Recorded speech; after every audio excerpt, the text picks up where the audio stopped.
Good morning. You listen to FloorDaily.net, and I'm Kemp Harr. I'm at the CRI headquarters in Dalton, Georgia, just after the annual Carpet and Rug Institute meeting with Joe Yarbrough, the president. Joe, how you doing? I'm doing very well, Kemp. Very nice to have you this afternoon. So this was the first annual meeting that you've run since you took over in April. You did a good job.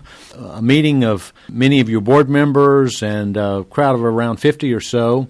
And you talked about many things. I'd like to cover those today if we can. One of them is just the structure of CRI. You have three panels. You have what you call the PPS, which is the Product Performance and Standards panel, the Deselection panel, and the EPR Care panel. And by mentioning those, that talks about your focus for the year, doesn't it?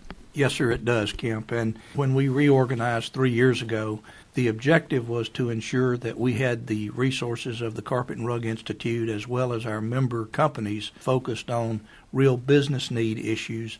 And we have a very good cross-section now in our panels. And as the trade association for the carpet industry, people recognize you're the steward for the industry. Probably of those three panels, the one that's the easiest to recognize is the deselection. Obviously, you don't want people to listen to the myths that are out there and make the wrong decisions around perhaps choosing another surface versus carpet, right?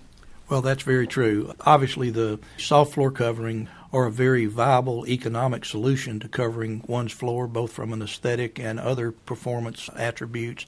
Our focus is to ensure through the deselection panel that we don't have urban myths and other old wives' tales, so to speak, that cause a consumer, through misinformation or misunderstanding, select an alternative floor covering material versus the soft floor covering. I noticed you had somewhat of an accounting slide that showed that your budgets are increasing for next year, which basically tells me that you're spending more money on a wider group of initiatives, right? Well, I would say that the 3 years of our restructuring and reorganization, we have brought an elevated interest of our members to the issues that CRI can be the voice for and be the forum through which action is taken.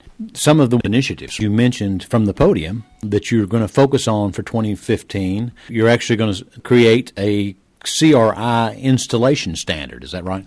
Actually, it's a modernization or refreshing of installation standards that have existed in the past. We had standards that were referred to as CRI 104 and 105 in the past. That was refreshed and updated in 2011. So whether we call this one 2015 or we give it another name to attach, it basically is just ensuring that we've got the prescriptive installation methodologies well-defined and readily accessible to those installers who are dealing with the types of products that our industry provides today. So it's going to be focused on the technical aspects of installation and the appropriate procedures and materials and methodologies that should be included, as well as being concerned about substrates and those kinds of things.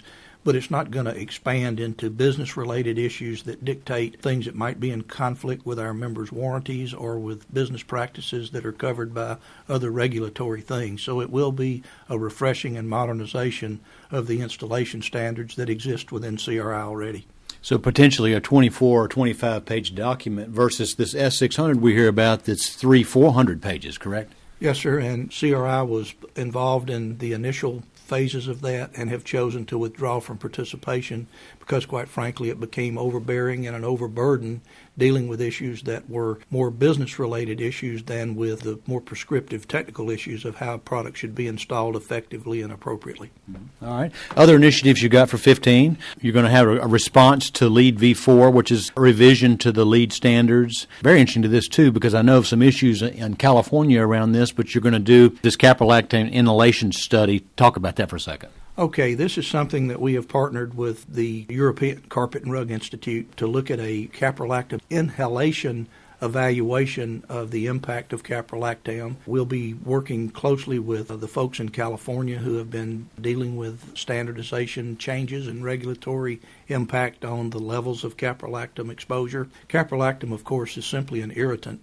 There are no lasting health effects that come from exposure to this chemical. And in fact, OSHA in the United States has increased the level of exposure to industrial workers in the past, and we're just trying to make sure that we don't get an overburdening regulation that's not science-based nor appropriate for the kind of products that we provide. And I should mention for the benefit of my audience, the caprolactam is a core ingredient in nylon 6, correct?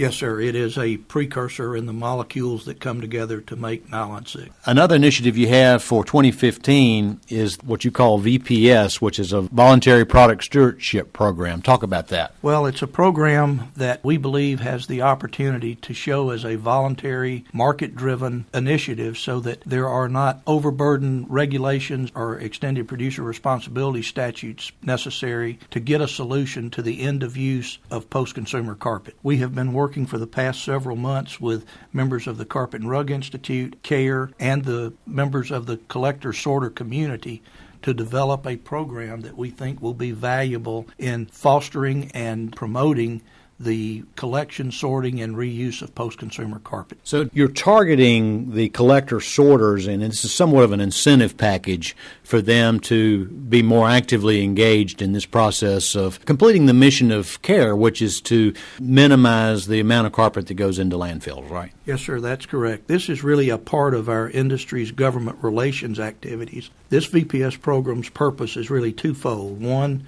to promote and support this CARE mission that you alluded to find those market-driven solutions for the diversion from landfills. The second thing is to oppose efforts to enact EPR legislation or other regulations in other states across the country. So to kind of be your men on the street as far as the grassroots stopping any EPR movements. That's correct. We know that the collector sorter initiatives have challenges, as does any business, particularly, relatively new businesses. And so this is an initiative to assist them in their efforts to find the right business models to collect, sort, and ultimately find a home downstream for end-of-use carpet.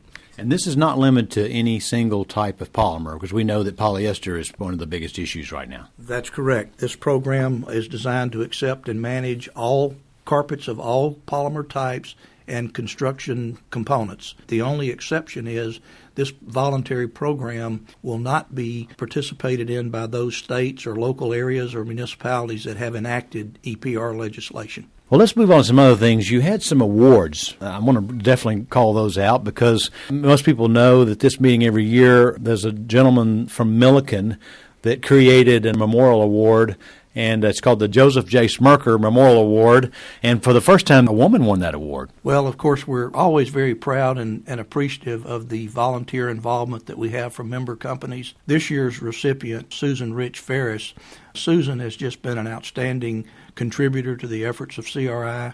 She's a very talented professional, and for her to receive this prestigious award is just a great accomplishment for her and makes the CRI and I know the folks at Milliken very proud to continue to recognize a person that has the kind of capability and contribution and zeal for our carpet industry as Susan does. And you had a Chairman's Award, which I believe is a new award, and it was very touching. I guess it's a gentleman who's passed away from Tandis, John Garger, and you had his family there, and he was quite a contributor to the business, right?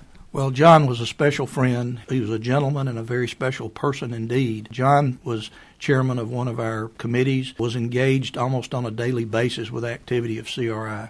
John unexpectedly passed away a few months ago, and of course he's left a significant void with the contributions he made here, and we felt it was very appropriate that John and his memory be recognized with this new Chairman's Award. It doesn't mean there'll necessarily be a Chairman's Award every year, but John's wife Jenny and his daughters Jessie and Brittany were there today representing John and the family. It was a very emotional and very touching experience, and I know they appreciated the receipt of the recognition, but we appreciate the service that John gave to the CRI and in some small way could recognize him for that service. Well, and as we mentioned Chairman, we need to point out that another news item from this meeting is David Jolly, the president and CEO of J&J Industries, is stepping down as the chairman, and Dan Frierson is coming in as your chairman, correct?